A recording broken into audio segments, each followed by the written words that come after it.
let's continue the concept of circular motion. मैंने मेरे पिछले लेक्चर में सर्कुलर मोशन चैप्टर स्टार्ट कर दिया था और मैं सर्कुलर मोशन का काइनेमेटिक्स समझा रहा था. सर्कुलर मोशन के काइनेमेटिक्स में अभी तक जो मैंने समझा दिया था, एक बार छोटे से मैं रिकॉल करा देता हूं. जो मेरा लास्ट आर्टिकल था, दैट इज, कोई सा भी पार्टिकल यदि यूनिफॉर्म सर्कुलर मोशन में होता है,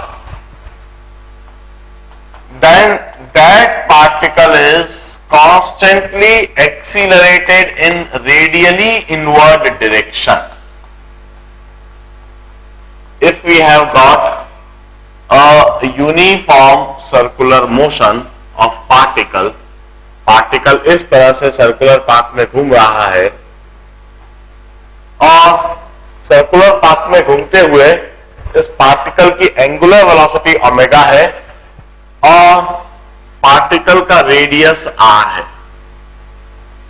किसी भी समय पर पार्टिकल की लीनियर स्पीड v है. Linear speed of particle at any time is v and it's in a circular path with radius r and with angular velocity omega. We used to say that this particle is constantly accelerated in radially inward direction. इसकी velocity constantly radially inward direction में change होती रहती है and that radial inward acceleration, its value is given by v square by r or it's given by omega square r or it's given by v omega. This is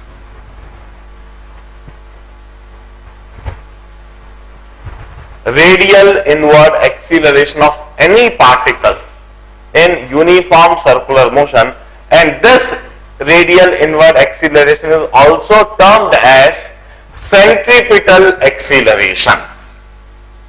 इसे हम centripetal acceleration कहते हैं.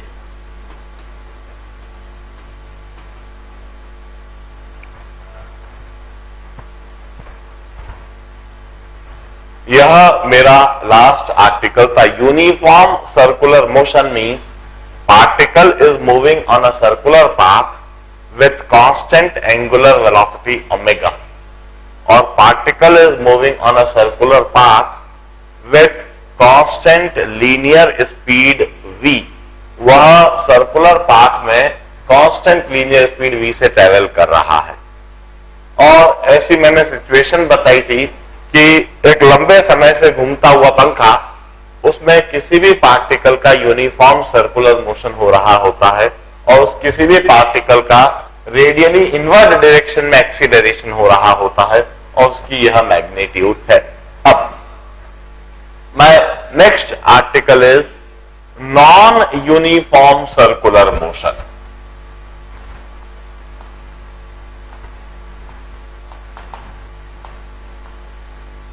Non uniform circular motion.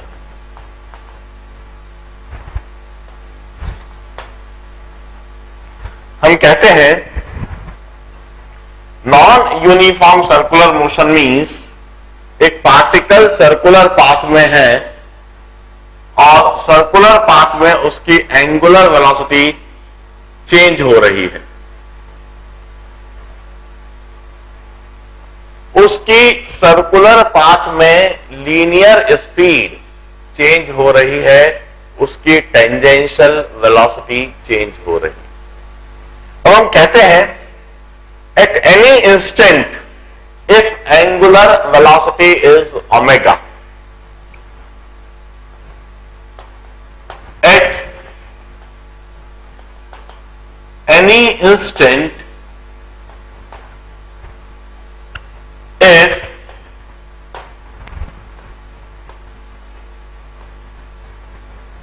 angular velocity is omega and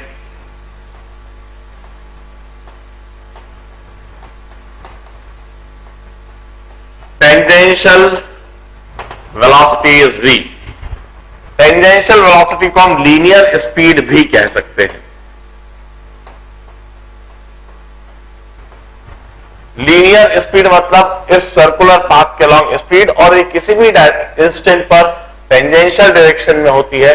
that's why we term it tangential velocity. Now this angular velocity varies with time.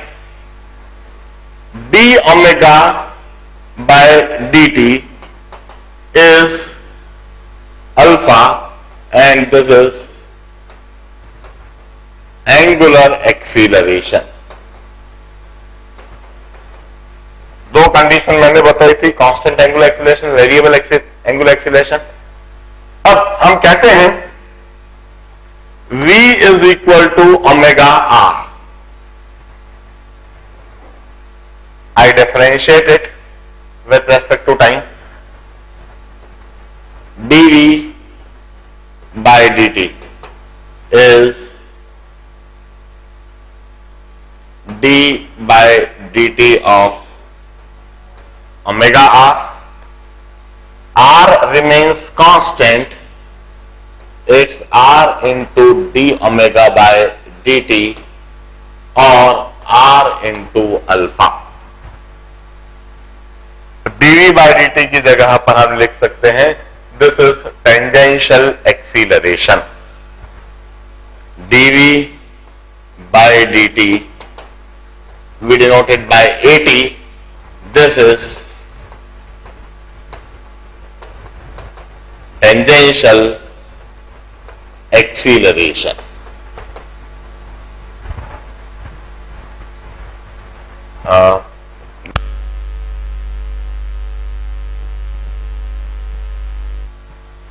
This is tangential acceleration।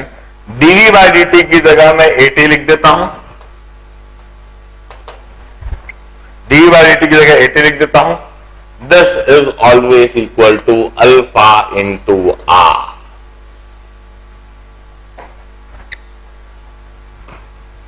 हम कहते हैं, अब दो aspect को देखो, बोर्ड पर इस समय लिखे हुए हैं।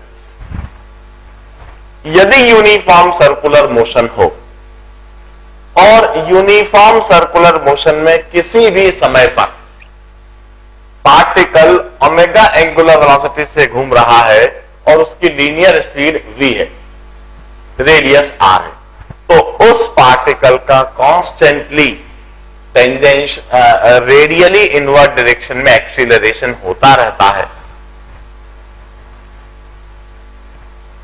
This radial inward acceleration, its magnitude is this v square by r, omega square r और v omega. We call it centripetal acceleration or radial inward acceleration or radial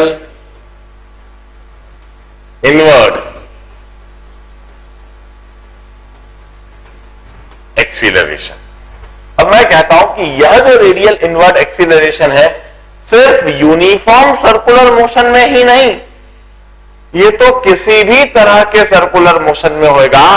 the circular motion में be uniform, it may be non uniform. किसी भी instant पर circular motion करते हुए particle की velocity यदि v है और रेडियस r है और एंगुलर वेलोसिटी ओमेगा है, तो उस पार्टिकल का रेडियली इनवर्ट डायरेक्शन में एक्सीलरेशन होएगा, सेंट्रीपिटल एक्सीलरेशन होएगा, और वो यह होगा।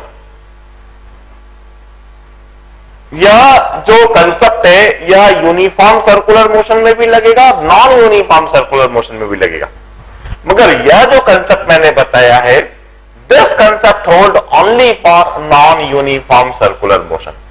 Non uniform circular motion means जब आपने फैन को स्विच ऑन करा या फैन को स्विच ऑफ करा, तो स्विच ऑन करने पर उस फैन के किसी भी पार्टिकल की एंगुलर वेलोसिटी बढ़ रही है सर्कुलर पाथ में। स्विच ऑफ करने पर उस फैन की एंगुलर वेलोसिटी कम हो रही है। किसी भी इंस्टेंट पर यदि एंगुलर वेलोसिटी ओमेगा है, टेंजेंशियल वेलोसिटी v है, तो उसकी एंगुलर वेलोसिटी चेंज हो रही है समय के साथ। The rate of change of angular velocity is angular acceleration, we denote it by alpha. And the rate of change of tangential velocity is tangential acceleration. dv by dt is this tangential acceleration. This is the rate of change of tangential velocity, the magnitude of tangential velocity. अब हम कहते हैं v equal to omega r, tangential velocity equal to omega r. I differentiated it with respect to time. dv by dt equal to d by dt of omega r. r बाहर आ गया, r into d omega by dt, d omega by dt की जगह alpha रख दिया, dv by dt is equal to r alpha, और tangential velocity tangential acceleration is equal to alpha into are.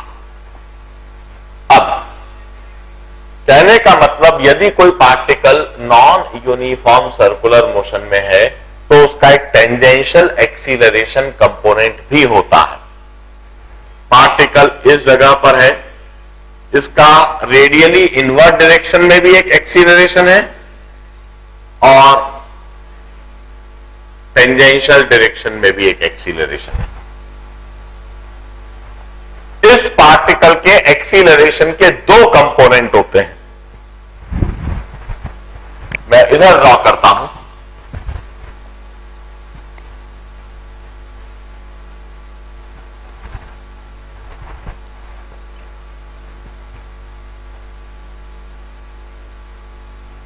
This is circular path of a particle. Particle P इस जगह पर है, उसकी इंस्टेंटेनियस वेलोसिटी v है और इंस्टेंटेनियस एंगुलर वेलोसिटी ओमेगा है about this centre O. इस पार्टिकल की यदि वेलोसिटी बढ़ रही है, एंगुलर वेलोसिटी बढ़ रही है, the rate of change of angular velocity is alpha. The rate of change of angular velocity is alpha, this is angular acceleration. अब इस केस में हम कहते हैं कि यह जो पार्टिकल है इसके दो एक्सीलरेशन होंगे. एक इसका एक्सीलरेशन होगा रेडियली इनवर्ट डायरेक्शन में, यह रेडियली इनवर्ट डायरेक्शन में एक्सीलरेशन है AR. its value, its magnitude is as written below. इसका वैल्यू, इसका मैग्नीट्यूड नीचे दिया हुआ है, और एक इसका एक्सीलरेशन टेंजेंशियल डायरेक्शन में.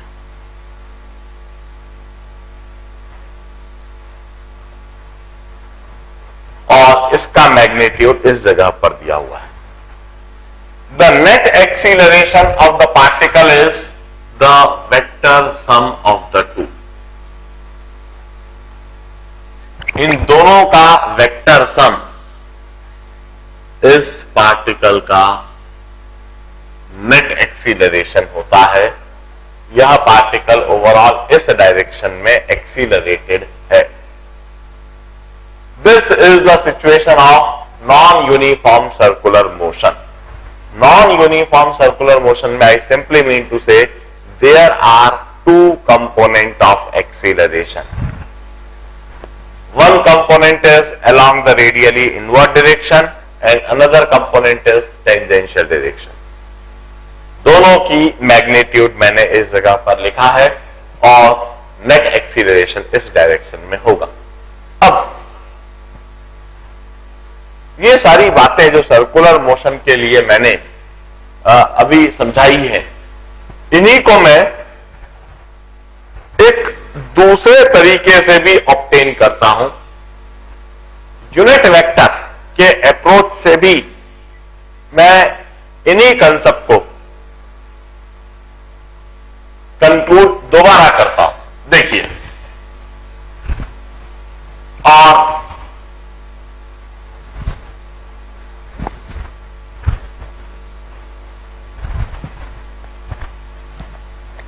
it would be really very interesting to learn this method as well.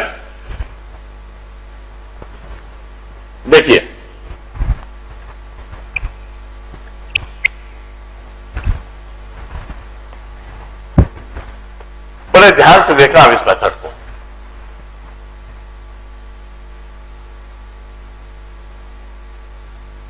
This is circular path of motion of particle. मैं इसमें x y coordinate system define कर देता हूं। This is centre of the circular path, इसको मैं origin ले लेता हूं, इसे मैं एक्स एक्सेस कह देता हूं और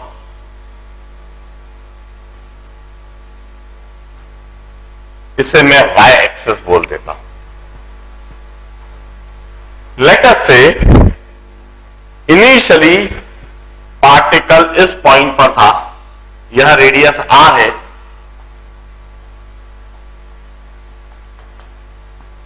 radius is r of the circular path. Initial particle इस पॉइंट पर था और यह particle after some time t theta angle cover कर लेता है और थीटा एंगल कवर करके वह इस पॉइंट P पर आ जाता है।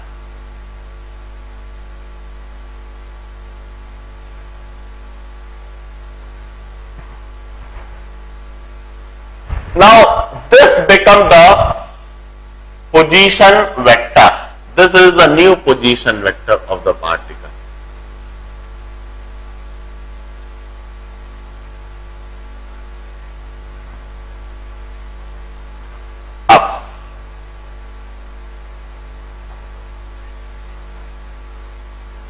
देखिए,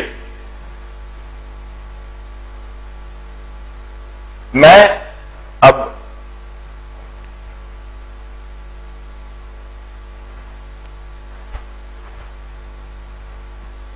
I draw a unit vector along the radius and unit vector along the tangent.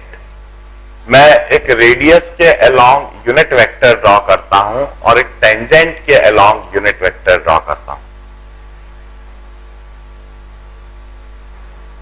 Unit vector means एक ऐसा वेक्टर जिसका जो मैग्नीट्यूड होएगा, जिसकी जो लेंथ होएगी वह यूनिटी होएगी और along the radius this is that vector. मैं कहता हूं this is E R and along the tangent this is the vector, I call it E T.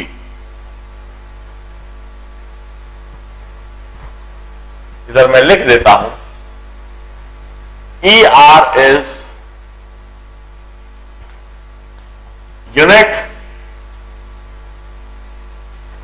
vector along radius and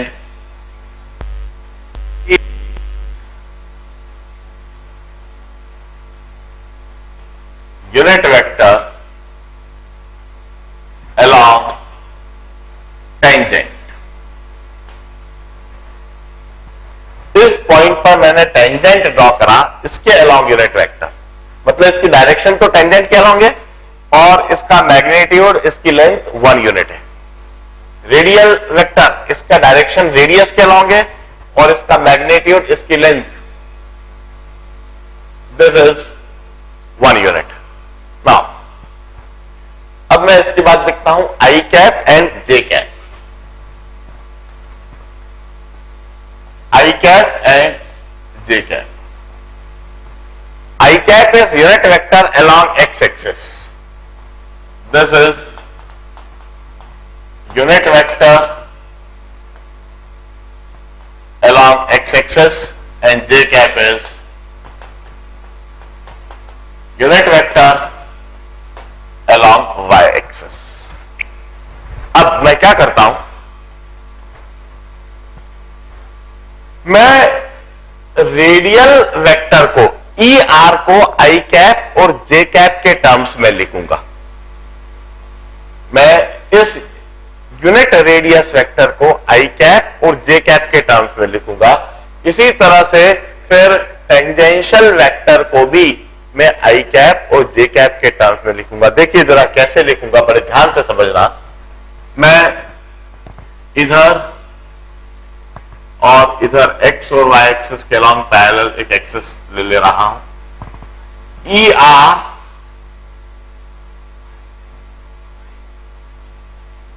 is, ये जो vector है इसका इसके साथ में एंगल थीटा है, तो ई R cos theta into I cap. E r is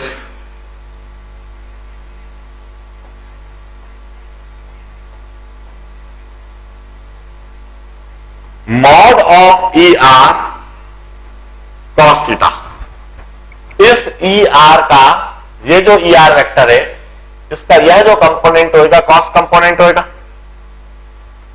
और यह कंपोनेंट एक्स एक्सिस के अलॉन्ग, इसलिए यह हो गया आई कैप। और यह कंपोनेंट कितना होगा जरा देखिए, ई आर का यह कंपोनेंट होगा साइन कंपोनेंट, और यहां वाई एक्सिस के होंगे तो जे कैप। तो इसे मैं लिखूंगा mod of E R sine theta into J cap.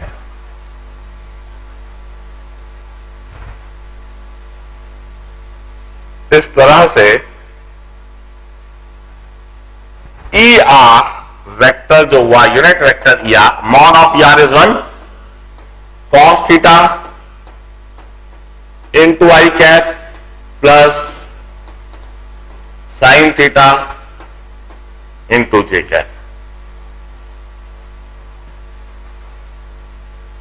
मैंने इस तरह से unit vector along radius E R को आई कैप और जे कैप के टर्म्स में लिख दिया है। E r is cos theta i cap plus sine theta j cap. अब इसी तरह से यह जो टेंजेंशियल वेक्टर है, इस टेंजेंशियल वेक्टर को भी मैं आई कैप और जे कैप के टर्म्स में लिख देता हूं। इस टेंजेंशियल वेक्टर को भी मैं आई कैप और जे कैप के टर्म्स में लिखता हूं। जरा देखिएगा बड़े ध्यान से कैसे इस टेंजेंशियल वेक्टर को हम रिजॉल्व करेंगे। यह वाई एक्सिस और एक्स एक्सिस, एक्स एक्सिस के अलावा तो कंपोनेंट जो बनेगा इसका वह नेगेटिव कंपोनेंट बनेगा।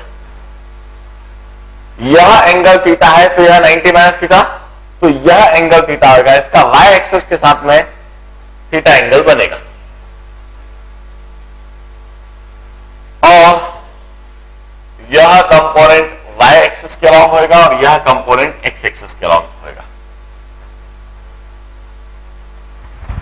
मैं ईटी लिख रहा हूं, ET unit vector along tangent. पहले एक्स कंपोनेंट देखता हूं। इस वेक्टर का यह जो कंपोनेंट होगा साइन थीटा कंपोनेंट होगा, क्योंकि वाई एक्सिस के साथ में थीटा एंगल है, तो एक्स कंपोनेंट जो होगा वह साइन कंपोनेंट होगा और वो नेगेटिव कंपोनेंट होगा, क्योंकि एक्स एक्सिस इस डायरेक्शन में और यह negative component.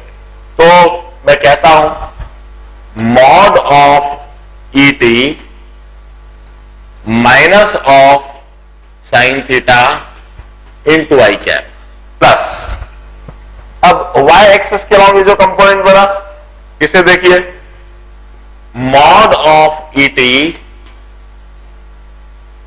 cos theta into j cap।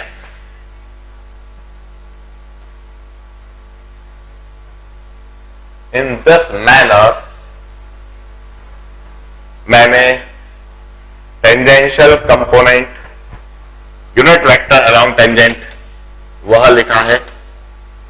This is minus sign theta into I cap plus cos theta into J cap, क्योंकि मॉड ऑफ ई टी और मॉड ऑफ ई आर तो one है। ई t is minus sign theta into I cap plus cos theta into J cap. मैं दोबारा समझाता हूं अभी तक मैंने करा क्या है। मेरा जो उद्देश्य है वह तो जब मैं आर्टिकल को पूरा करूंगा तब समझ में आएगा, पर अभी तक मैंने क्या करा है वो एक और बार मैं समझा देता हूं। अभी तक मैंने एक पार्टिकल को सर्कुलर मोशन में लिया, किसी भी तरह से उसकी मोशन हो सकती है। It may be uniform circular motion, it may be non uniform circular motion. Non uniform circular motion में कांस्टेंट अल्फा भी हो सकता है, वेरिएबल अल्फा भी हो सकता है, कैसा भी मोशन हो रहा हो, बस हम यह जानते हैं कि यह पार्टिकल सर्कुलर पाथ के अलोंग मूव कर रहा है। अब यदि यह पार्टिकल सर्कुलर पाथ के अलोंग मूव कर रहा है तो पार्टिकल के सेंटर को हमने ओरिजिन ले लिया। इस ओरिजिन से हमने इस डायरेक्शन में एक्स एक्सिस जो कि फिक्स है उसे डिफाइन कर दिया, और इस डायरेक्शन में वाई एक्सिस जो कि फिक्स एक्सिस है हमने डिफाइन कर दिया। In this manner we have defined a coordinate axis. Coordinate axis का मतलब है two perpendicular axis on a plane. Coordinate axis का मतलब है two perpendicular axis on a plane. हमने एक्स एक्सिस वाई एक्सिस दोनों परपेंडिकुलर प्लेन पर है, the plane of circular motion, और ये फिक्स है। अब इधर हम अच्छी तरह से जानते हैं एक्स एक्सिस के अलोंग जो यूनिट वेक्टर होता है उसको हम आई कैप कहते हैं। एक्स एक्सिस के अलोंग यूनिट वेक्टर को आई कैप, और वाई एक्सिस के अलोंग यूनिट वेक्टर को हम जे कैप कहते हैं। I cap is unit vector along X axis, J cap is unit vector along Y axis. ये फिक्स होता है। अब हमने दो और परपेंडिकुलर यूनिट वेक्टर इंट्रोड्यूस करे। एक यूनिट वेक्टर रेडियस के अलोंग इंट्रोड्यूस करा, this is unit vector along the radius, E r is unit vector along the radius, और एक वेक्टर इंट्रोड्यूस करा unit vector along the tangent. इस point पर tangent draw करा मोशन के along, और उस डायरेक्शन में एक यूनिट लेंथ का वेक्टर ड्रॉ करा जिसको हमने कहा E T, this unit vector along the tangent. अब फिर हमने कहा कि ई आर और ई टी को, e r is unit vector along radius, e t is unit vector along tangent. They may be written in terms of i cap and J cap. E r और e t को I cap और जे cap के terms में लिख सकते हैं। कैसे भाई, ई आर का एक्स एक्सिस के अलोंग जो कंपोनेंट होगा वह आई कंपोनेंट होगा, और ई आर का वाई एक्सिस के अलोंग जो कंपोनेंट होगा वह जे कंपोनेंट होगा। हमने इस एंगल को थीटा समझ लिया, और ई आर का एक्स एक्सिस के अलोंग कंपोनेंट मॉड ई R cos theta, E R का एक्स एक्सिस के along component mod E R cos theta into I cap, और इसी ई आर का वाई एक्सिस के अलोंग जो कंपोनेंट है E R sine theta into J cap. अब mod ई R होता है 1, तो इसकी जगह 1 कर दिया। कॉस थीटा ऐसा कैसे, आई कैप ऐसा कैसे, प्लस मॉड ई r once again 1, sine theta ऐसा कैसे, j cap. So e r comes out to be cos theta i cap plus sine theta j cap. अब इसी तरह से e t, e t is this.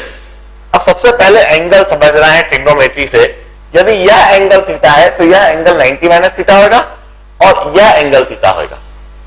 मतलब tangential vector का Y axis के साथ में थीटा एंगल बनेगा, तो वाई कंपोनेंट जो होगा वह कॉस कंपोनेंट होगा, और जो x कंपोनेंट बनेगा वो साइन कंपोनेंट बनेगा, और x एक्सिस के अलॉन्ग भी जो कंपोनेंट है वो नेगेटिव डायरेक्शन है। अब ET को कैसे रिजॉल्व करें, देखिए ये ET इसका x एक्सिस के अलॉन्ग यह कंपोनेंट, x एक्सिस के along mod ET sine theta, minus sine इसलिए लिखा क्योंकि x एक्सिस के अलॉन्ग नेगेटिव डायरेक्शन में दिख रहा है मुझे। Mod ET cos theta, y axis के अलॉन्ग पॉजिटिव डायरेक्शन में mod ET cos theta. Mod ET its magnitude of tangential vector, ये यूनिट वेक्टर है इसका, इसलिए इसका मैग्नीट्यूड 1 हुआ, और माइनस साइन थीटा ऐसा कैसे, आई कैन। मॉड ET की जगह वंस अगेन 1, cos थीटा ऐसा कैसे, जे कैन। इस तरह से यूनिट वेक्टर अलोंग टेंजेंट, यह यूनिट वेक्टर लिखना सबसे पहले सीख लीजिए।